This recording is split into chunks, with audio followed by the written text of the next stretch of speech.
Assalamualaikum. Waalaikumsalam.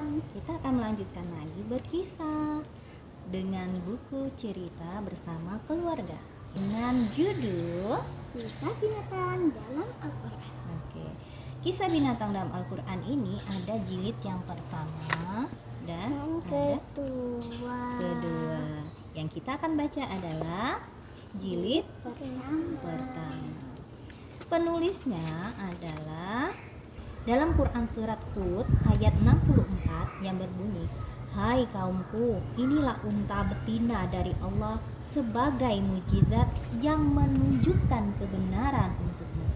Sebab itu biarkan dia makan di bumi Allah dan janganlah kamu mengganggunya dengan gangguan apapun yang akan menyebabkan kamu ditimpa azab yang dekat." Jadi Nabi Soleh itu diperintahkan itu untuk orang-orang Samud itu diperintahkan untuk menjaga, memberi dan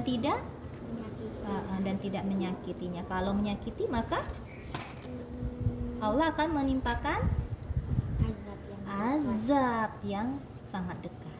Unta betina itu selain dia berasal dari batu, dilahirkan dari batu, dia memberikan banyak manfaat kepada kaum Samud, yaitu air susunya mengalir. Oke, betul, mengalir tak pernah habis ya, bukan salah. Jika unta betina Nabi Soleh itu tidur di suatu tempat, maka binatang-binatang yang lain itu menjauh, nggak mau deket-deket. Kenapa ya?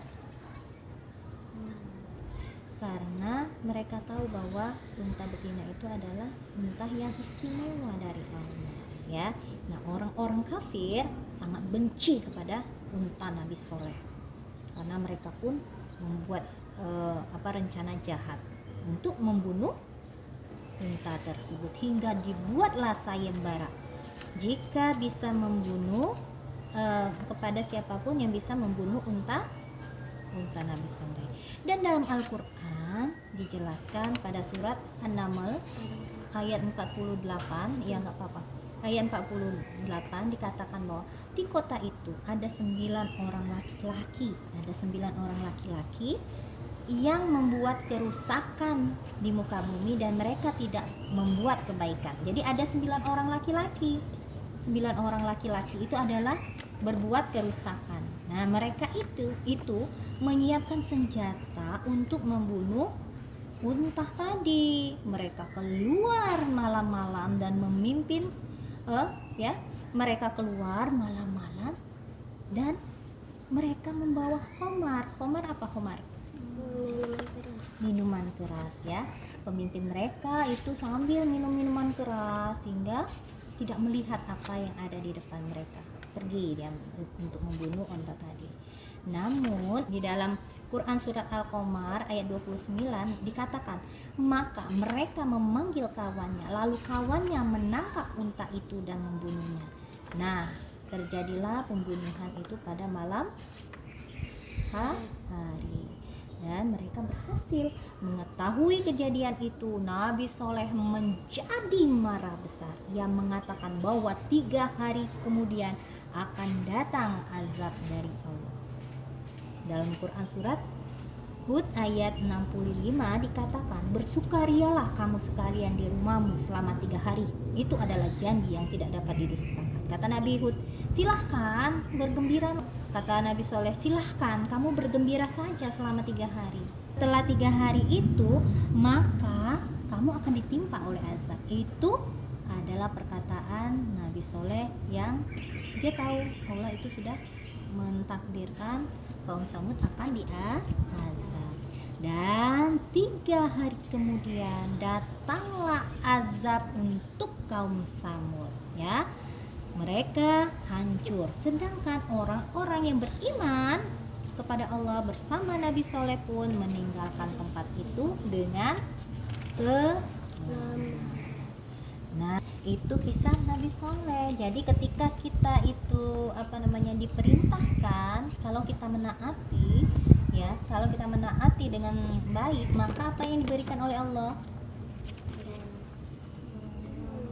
balasan yang yang baik. Tapi kalau kita melanggar apa yang disyariatkan oleh Allah, maka balasannya yang sangat buruk. iya. Tapi jangan berpikir orang yang tidak pernah diuji atau dicoba itu sebagai orang yang selalu berbuat baik. Tidak, ada juga orang yang tidak, yang diuji karena Allah ingin menaikkan lagi derajatnya, menaiki lagi tingkat keimanannya, ya, di sisi Allah.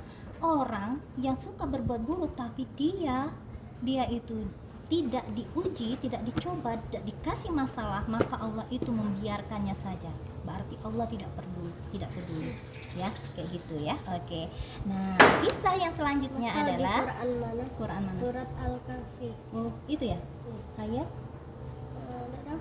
Oke, surat Al-Kahfi, ingat ya kamu ya. Oke, pintar. Ini selanjutnya adalah kisah seekor anjing. Anjing itu bagi kita orang Islam adalah haram untuk dimakan, dipegang, Kena air ya, karena mengandung berkerumun. najis ya, najis. Sesuatu yang najis itu bisa membatalkan wudhu, dan kalau sudah batal wudhu berarti bisa nggak sholat? Nggak bisa.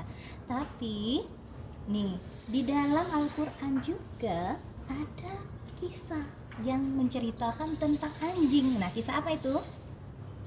Al-Kahfi. Nah, pada surat Al-Kahfi, kita tahu ya, surat Al-Kahfi, kisah pemuda di dalam gua. Oke. Kesetiaan anjing ini, persahabatan anjing dengan para pemuda Al-Kahfi ini ada pada surat Al-Kahfi. Anjing itu bernama Khidmir ya. Karena mereka anjing itu tahu bahwa yang dia jaga adalah pemuda-pemuda yang soleh. Nah, suatu hari pada waktu subuh, sang pemuda dan Khidmir keluar bertemu dengan beberapa orang pemuda, ya, pemuda yang lain. Mereka kemudian berkumpul. Lalu mereka pergi ke sebuah gua. Dalam perjalanannya menuju gua itu, mereka mendapatkan hambatan dari ratusan tentara Raja Dakyanus yang ingin menangkap mereka. Raja Dakyanus ini raja yang zalim. Dia membunuh orang yang tidak menyembahnya. Dia menganggap dirinya Tuhan, ya, seperti Fir'aun ya. Nah, pada saat itu Dakyanus itu akan membunuh. Jadi semua orang yang tidak menyembah dia pasti dibunuh. Nah, ketujuh pemuda ini adalah orang-orang yang menyembah kepada Allah. Dengan susah payah sampailah ketujuh pemuda itu, nyeler ya. Sampailah ketujuh pemuda itu ke dalam gua dan mereka selamat. Di sana Khidmir menjadi pengikut ya, penjaga yang setia ya. Sehingga pada suatu saat pemuda dan Khidmir pun mengantuk dan akhirnya tertidur, dan atas kuasa Allah Khidmir bersama pemuda tadi tidur selama 300-an tahun. Iya 300 tahun atau 309 tahun. Nanti beberapa ini nama ada yang 309 tahun, ada yang 300 tahun ya. Di sini 300 tahun ya. Nah, itu saja kisah dari anjing dan unta. Hari ini itu aja ya. Apa nambah lagi? Oke, itu aja ya. Semoga apa yang kita kisahkan seperti anjing, walaupun dia hewan yang haram untuk dimakan, yang memiliki najis, kita tidak boleh membunuh atau menyakiti. Semua hewan itu tidak boleh disakiti. Contoh saja kurban. Ketika berkurban itu kita tidak boleh menyakiti, walaupun nanti hewan itu akan dibunuh, ya, dibunuh, tapi dengan cara yang baik. Contohnya dengan cara apa? Mengasah dulu pisau, menggunakan pisau yang tajam sehingga dia tidak merasakan kesakitan, langsung diputuskan ya. Kayak gitu ya. Oke, demikianlah cerita kita pada hari ini. Semoga bermanfaat. Assalamualaikum.